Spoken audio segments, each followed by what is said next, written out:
السلام علیکم ناظرین و سامعین، امید کرتا ہوں آپ سب خیر و عافیت سے ہوں گے۔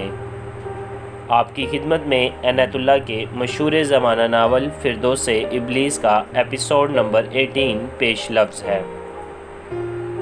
جیسا کہ پہلے کہا جا چکا ہے کہ عبید اللہ کے عروج و زوال کی داستان بہت لمبی ہے، اسے اختصار سے پیش کیا جا رہا ہے تاکہ جو اصل داستان ہے اس کی طرف پوری توجہ دی جا سکے۔ عبید اللہ کے باپ محمد حبیب نے سوچا کہ اپنی سلطنت قائم کرنے کے لیے کوئی ایسا آدمی چاہیے جو ذہنی طور پر بہت ہی ہوشیار ہو اور فریب کاریوں میں خصوصی مہارت رکھتا ہو۔ اسے عبید اللہ کے پیروکاروں میں سے ایک شخص بہت ہی ذہین، ہوشیار اور چالاک نظر آیا۔ اس کا نام ابو عبداللہ تھا۔ محمد حبیب نے اسے اپنے ساتھ رکھ لیا اور اس نے اپنے ڈنگ کی ٹریننگ دینے لگا، پھر اسے بتایا کہ اس کا اصل مقصد کیا ہے۔ ابو عبداللہ اپنے ایک بھائی ابو عباس کو بھی ساتھ لے آیا اور انہوں نے ایک منصوبہ تیار کیا۔ عبید اللہ نے باقاعدہ فوج تیار کرنی شروع کر دی۔ ابو عبداللہ حج پر گیا اور وہاں ایسی ادکاری کی کہ لوگوں نے اسے بہت بڑا عالم سمجھ لیا اور وہاں سے اسے بہت زیادہ حمایت ملی۔ سلطنت قائم کرنے کے لیے ان لوگوں نے سوچا کہ شمالی افریقہ بڑی اچھی جگہ ہے۔ وہ بربروں کا علاقہ تھا۔ بربر ضعیف الاعتقاد تھے اور جنگجو بھی تھے۔ مختصر یہ کہ ابو عبداللہ اور ابو عباس شمالی افریقہ گئے، وہاں لوگوں کو سبز باغ دکھا دکھا کر ایک فوج بنا لی۔ یہ سب لوگ مال غنیمت کی لالچ میں ان بھائیوں کے ساتھ ہو گئے تھے۔ بہرحال انہوں نے وہاں ایک اپنی سلطنت قائم کر لی۔ عبید اللہ بھی وہاں چلا گیا۔ یہ شخص مکمل طور پر ابلیس بن چکا تھا۔ اس نے ابو عبداللہ اور ابو عباس کی کوششوں سے بنی ہوئی سلطنت پر قبضہ کر لیا اور وہاں باقاعدہ حاکم بن گیا۔ دونوں بھائی اس کے خلاف ہو گئے۔ ابو عباس نے تو صاف کہنا شروع کر دیا کہ عبید اللہ مہدی نہیں ہے۔ وہاں کے ایک شخص نے جو شیخ المشائخ تھا عبید اللہ سے کہا کہ اگر وہ مہدی ہے تو کوئی معجزہ دکھائے۔ عبید اللہ نے تلوار نکالی اور اس عالم دین کی گردن کاٹ دی۔ ابو عبداللہ اور ابو عباس نے یہ سکیم بنائی کہ عبید اللہ کو قتل کر دیا جائے۔ اس محفل میں جس میں یہ سکیم بنی تھی، عبید اللہ کے جاسوس بھی موجود تھے۔ یہ فیصلہ ایک بڑے ہی طاقتور شخص ابو ذاکی کے گھر میں ہوا تھا۔ عبید اللہ نے ابو ذاکی کو طرابلس کا گورنر بنا کر بھیج دیا اور اس کے ساتھ ہی وہاں اپنے آدمی درپردہ بھیجے۔ انہیں یہ کام سونپا کہ طرابلس میں ابو ذر ذاکی کو اس کے کمرے میں جب وہ سویا ہوا ہو قتل کر دیا جائے۔ عبید اللہ کے حکم کی تعمیل ہوئی۔ ابو ذاکی گورنر تھا، وہ سوچ ہی نہیں سکتا تھا کہ جس عبید اللہ نے اسے یہ رتبہ دیا ہے وہ اسے قتل بھی کروا دے گا۔ وہ سکون اور اطمینان سے سو گیا، پھر کبھی بھی نہ جاگا۔ اس کے محافظ دستے میں سے ایک آدمی اس کے کمرے میں گیا اور اس کا سر اس کے جسم سے الگ کر دیا اور پھر اس کا سر عبید اللہ کے پاس بھیج دیا گیا۔ اس کے بعد عبید اللہ نے اسی طرح ابو عبداللہ اور ابو عباس کو بھی قتل کروا دیا۔ انہی بھائیوں نے یہ سلطنت قائم کی تھی۔ عبید اللہ نے اپنی بیعت کے لیے ہر طرف مبلغ پھیلا دیے، لیکن بہت کم لوگوں نے اس کی طرف دھیان دیا، بلکہ مخالفت شروع ہو گئی۔ عبید اللہ نے قتل و غارت کا طریقہ اختیار کر لیا۔ اہل سنت کے علماء کو سب سے پہلے قتل کیا گیا، پھر جہاں کہیں اشارہ ملتا کہ یہ گھر اہل سنت کا ہے، اس گھر کے تمام افراد کو قتل کر دیا جاتا۔ ان کا مال و اسباب عبید اللہ کے پیروکاروں میں تقسیم کر دیا جاتا تھا۔ وہ دراصل اسماعیلیت کی تبلیغ کر رہا تھا۔ جو شخص اس کے زیادہ سے زیادہ مرید بناتا تھا اسے وہ جاگیریں عطا کرتا اور بعض کو اس نے زور و جوہرات سے مالا مال کر دیا تھا۔ عبید اللہ نے طاقت جمع کر کے مصر پر حملہ کیا۔ ایک ہی مارکے میں 7,000 عبیدی مارے گئے، لیکن عبید اللہ نے ہمت نہ ہاری۔ ایک بار اس کے لشکر میں کوئی ایسی وبا پھوٹ پڑی کہ انسان اور گھوڑے مرنے لگے۔ عبید اللہ نے کچھ عرصے کے لیے مصر کی فتح کا ارادہ ترک کر دیا۔ آخر 356 ہجری میں اس نے مصر فتح کر لیا۔ مصر کے سب سے بڑے شہر قاہرہ کی بنیاد اسی نے رکھی تھی۔ عبید اللہ تو مر گیا اور اس کا خاندان 567 ہجری تک مصر پر حکومت کرتا رہا۔ حسن بن صبا کے دور میں عبیدی ہی مصر پر حکومت کر رہے تھے۔ تاریخوں میں لکھا ہے کہ تتاریوں نے بغداد میں مسلمانوں کا اتنا قتل عام نہیں کیا تھا جتنا عبید اللہ نے اہل سنت کا کیا تھا۔ یہاں ضروری معلوم ہوتا ہے کہ فرقہ پرستی کے ایک اور فتنے کا ذکر کر دیا جائے۔ اس فرقے کا نام کرامتی تھا اور اس کا بانی ابو طاہر سلیمان کرامتی تھا۔ اس کا باپ ابو سعید جنابی 301 ہجری میں اپنے خادم کے ہاتھوں قتل ہو گیا تھا۔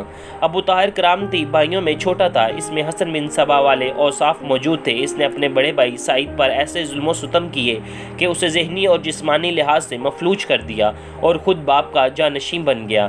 اس خاندان کی اپنی ایک سلطنت تھی جس میں طائف، بحرین اور حجر جیسے اہم مقامات شامل تھے۔ ابو طاہر نے نبوت کا اعلان کر دیا۔ اس شخص کے متعلق بھی مورخوں نے لکھا ہے کہ اسلام اور اہل سنت کے لیے تاتاریوں اور عبید اللہ سے بھی زیادہ خطرناک قاتل ثابت ہوا۔ 10 سال تک ابو طاہر اپنی نبوت کی تبلیغ کرتا رہا اور فوج بھی تیار کرتا رہا۔ اس کا ارادہ بصرہ کو فتح کرنا تھا۔ آخر کار ایک رات اس نے 1700 آدمی اپنے ساتھ لیے اور بصرہ پر حملہ کر دیا۔ وہ اپنے ساتھ بڑی لمبی لمبی سیڑھیاں لے گیا تھا۔ یہ سیڑھیاں شہر پناہ کے ساتھ لگا کر حملہ آور اوپر گئے اور شہر میں داخل ہو گئے۔ حملہ غیر متوقع اور اچانک تھا۔ ابو طاہر کے آدمیوں نے شہر کی سوئی ہوئی مختصر سی فوج کو قتل کرنا شروع کر دیا۔ لوگ باہر کو بھاگنے لگے۔ ابو طاہر کے حکم سے شہر کے دروازے کھول دیے گئے اور لوگ کھلے دروازوں کی طرف بھاگے۔ ہر دروازے کے ساتھ کرامتی کھڑے تھے۔ انہوں نے لوگوں کا قتل عام شروع کر دیا۔ عورتوں اور بچوں کو پکڑ کر الگ ساتھ لے گئے۔ تمام گھروں اور سرکاری خزانے میں لوٹ مار کی اور اس طرح بصرہ شہر کو تباہ و برباد کر کے اور اس کی گلیوں میں خون کے دریا بہا کر کرامتی اپنے مرکزی شہر حجر کو چلے گئے۔ اسی سال ابو طاہر نے حاجیوں کے قافلے کو لوٹنے کا سلسلہ شروع کر دیا۔ کرامتی صرف لوٹ مار نہیں کرتے تھے بلکہ وہ قتل عام بھی کرتے تھے۔ انہوں نے حج سے واپس آنے والے حاجیوں کو لوٹ کر قتل کیا۔ اس طرح ہزارہاں حاجی شہید ہو گئے۔ خلفائے وقت نے کرامتیوں کی سرکوبی کے لیے لشکر بھیجے۔ کرامتی اتنے طاقتور ہو چکے تھے کہ انہوں نے ہر جگہ خلیفہ کے لشکر کو شکست دی اور شہروں میں داخل ہو کر شہریوں کو قتل عام کیا۔ خلیفہ اپنے لشکر کو کمک بیچتا رہا لیکن ابو طاہر کا لشکر اتنا تیز اور ہوشیار تھا کہ وہ خلیفہ کے لشکر کے ہاتھ نہیں آتا تھا۔ کرامتیوں میں سرفروشی اور جانثاری اس وجہ سے تھی کہ ابو طاہر تمام مال غنیمت ان کے حوالے کر دیا تھا اور شہروں سے جتنی جوان عورتیں پکڑی جاتی تھیں وہ بھی ان کے دے دی جاتی تھیں۔ لشکر کو شراب تک پینے کی کھلی اجازت تھی۔ وہ حادثہ یہ کہ کرامتی اپنے باپ کو اہل اسلام کہتے تھے اور ابو طاہر نبی بنا ہوا تھا۔ مسلمانوں یعنی اہل سنت کی کمزوری یہ تھی کہ خلافت خلفائے راشدین جیسی مخلص اور دیندار نہیں تھی۔ خلافت اقتدار کی کرسی یا شہنشاہیت کا تخت بن گئی تھی۔ خلافت کے لشکر میں خلفائے راشدین کے دورے والا جذبہ اور اللہ کی راہ میں شوق شہادت نہیں رہا تھا۔ ایک وہ وقت تھا کہ مجاہدین کے 40,000 کے لشکر نے آتش پرستوں کے 1,20,000 کے طاقتور لشکر کو ہر میدان میں شکست دے کر سلطنت فارس کو ختم کر دیا تھا، مگر اب خلیفہ کی 10,000 فوجی 1,000 کرامتیوں پر غالب آنے سے معذور تھے۔ ابلیسی طاقتیں اسلام کی قلم کما کرنے کے لیے تیز و تن طوفان کی طرح اٹھ آئی تھیں۔ یہاں بھی ابلیس کا رقص دیکھیے۔ ابو طاہر نے شہر حجر کو اپنا دارالحکومت بنایا اور وہاں ایک عالی شان مسجد تعمیر کروائی۔ اس کا نام دار الحجرت رکھا گیا۔ جب مسجد مکمل ہو گئی تو ابو طاہر کرامتی اسے دیکھنے کے لیے اندر آیا۔ میرے کرامتیوں، اس نے ممبر پر کھڑے ہو کر اعلان کیا، اسلام کے علمدار تم ہو، وہ مسلمان نہیں جو کرامتی نہیں اور جو مجھے نبی نہیں مانتا۔ خدا نے مجھے حکم دیا ہے کہ اب حج مکہ میں نہیں یہاں حجر میں ہوا کرے گا۔ اس کے لیے ضروری ہے کہ حجر اسود کو مکہ سے اٹھا کر یہاں اس مسجد میں رکھا جائے۔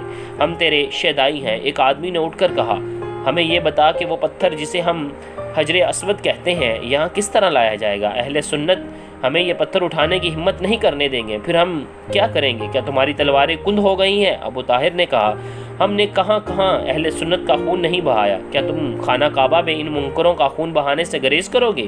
ہم اس سال حج کے موقع پر مکہ جائیں گے اور خانہ کعبہ کی وہ حالت کر دیں کہ اہل سنت آئندہ مکہ کی طرف دیکھیں گے بھی نہیں۔ 319 ہجری میں ابو طاہر کرامتی نے مکہ معظمہ کا رخ کیا۔ حاجی وہاں پہنچ چکے تھے بلکہ وہ بیت اللہ کے طواف میں مصروف تھے۔ بعض نماز پڑھ رہے تھے۔ ابو طاہر سب سے پہلے گھوڑے پر سوار تلوار ہاتھ میں لیے مسجد حرام میں داخل ہوا۔ اس نے شراب منگوائی اور گھوڑے پر بیٹھے بیٹھے شراب پی۔ مورخ لکھتے ہیں کہ جب ابو طاہر گھوڑے پر بیٹھا شراب پی رہا تھا، اس کے گھوڑے نے مسجد میں پیشاب کر دیا۔ دیکھا تم سب نے؟ ابو طاہر نے کہکا لگا کر بڑی بلند آواز سے کہا، میرا گھوڑا بھی مجھے اور میرے عقیدے کو سمجھتا ہے۔ مسجد حرام میں کچھ مسلمان موجود تھے، انہوں نے شور شرابہ کیا۔ ادھر سے حجاج دوڑے آئے، وہ سب نہتے تھے اور سب نے احرام باندھ رکھے تھے۔ ابو طاہر کے اشارے پر کرامتیوں نے ان کا قتل عام شروع کر دیا۔ وہاں سے ابو طاہر خانہ کعبہ میں گیا اور وہاں بھی حجاج کا قتل عام شروع کر دیا۔ ابو طاہر کے حکم سے خانہ کعبہ کا دروازہ اکھاڑ دیا گیا۔ میں خدا ہوں، ابو طاہر نے جو گھوڑے پر سوار تھا متکبرانہ اعلان کیا، اور خدا میری ذات میں ہے، تمام خلقت پر میری بندگی فرض ہے۔ پھر اس نے کہا، اے گدھو، تمہارا قرآن کہتا ہے کہ جو شخص بیت اللہ میں داخل ہو جائے اسے امن مل جاتا ہے۔ کہاں ہے وہ امن؟ میں نے جسے چاہا زندہ رہنے دیا اور جسے چاہا ان سے خون میں نہلا دیا۔ کہاں ہے وہ امن؟ ایک حاجی آگے بڑھا اور اس نے ابو طاہر کے گھوڑے کی لگام پکڑی۔ اے منکر دین! اس شخص نے ابو طاہر سے کہا، تو نے قرآن کی یہ آیت غلط پڑھی ہے۔ اس کا مطلب یہ ہے کہ جو شخص بیت اللہ میں داخل ہو جائے اسے امن دو اور اس پر ہاتھ نہ اٹھاؤ۔ اس شخص کے عقب سے ایک تلوار حرکت میں آئی اور اس کا سر کٹ کر دور جا پڑا۔ ابو محاسب امیر مکہ تھا۔ اس کے پاس اتنی فوج نہیں تھی کہ وہ کرامتیوں کا مقابلہ کرتا۔ وہ اپنے چند ایک آدمیوں کو لے کر ابو طاہر کے پاس گیا۔ یہ سب لوگ تلواروں سے مسلح تھے۔ ابو محاتب نے اپنے طاہر سے کہا کہ وہ اپنے آپ کو نبی کہتا ہے اور مسلمان بھی، لیکن وہ خدا کے اس گھر کی اس طرح بے حرمتی کر رہا ہے۔ حجاج کے قتل سے ہاتھ کھینچ لے ابو طاہر۔ ابو محاتب نے کہا، اللہ کے عذاب سے ڈر، کہیں ایسا نہ ہو کہ تجھے اسی دنیا میں اس کی سزا مل جائے۔ اس شخص کو عذاب الہی دکھا دو۔ ابو طاہر نے بلند آواز سے کہا۔ بہت سے کرامتی ابو محاتب اور اس کے آدمیوں پر ٹوٹ پڑے۔ ابو محاتب اور اس کے آدمیوں نے، جو سب کے سب تلواروں سے مسلح تھے، جم کر مقابلہ کیا، لیکن وہ اتنے تھوڑے تھے کہ اتنے زیادہ آدمیوں کے ہاتھوں سے شہید ہو گئے۔ اس سے آگے ابو طاہر نے مکہ معظمہ میں جو مسلمانوں پر ظلم و ستم کیے، انشاءاللہ اگلے ایپیسوڈ میں ڈیٹیل کے ساتھ بیان کیے جائیں گے۔ خدا حافظ، اپنا خیال رکھیے گا۔